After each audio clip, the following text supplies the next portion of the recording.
कर्णाच्या दारात उभं असताना सुद्धा जर कोणी दान मागितलं तर तुम्ही देऊ शकता का? नाही ना.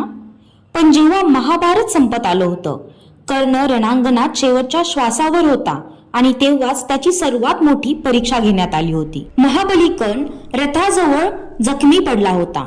कृष्णाला अर्जुनाला दाखवून द्यायचं होतं की कर्णाला दानवीर का म्हणतात आणि म्हणून कृष्ण एका गरीब ब्राह्मणांचं रूप घेऊन कर्णाकडे गेले आणि म्हणाले, राजा, मी ऐकलंय तू खूप मोठा दानशूर आहेस, मला काहीतरी दान हवंय.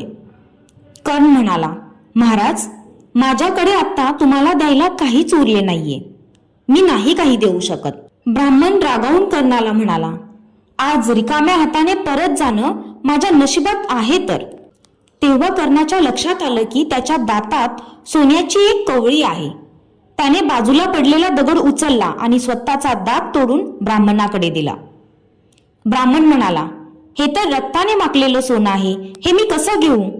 कर्णाने आपलं धनुष्य उचललं, आकाशाकडे बाण मारला आणि गंगा मातेचं आवाहन केलं. जमिनीतून पाण्याचा प्रवाह निघाला. त्याने ते सोनं स्वच्छ केलं आणि ब्राह्मणाला अर्पण केलं. हे पाहून भगवंत प्रसन्न झाले आणि आपल्या खऱ्या रूपात आले. ही कहाणी आपल्याला हेच शिकवून जाते, परिस्थिती कितीही कठीण असो, तुमची दानत आणि तुमचा स्वभाव कधीच बदलू नका. हा व्हिडिओ जर आवडला असेल तर कमेंटमध्ये दानवीर कर्ण लिहायला विसरू नका. थँक्यू.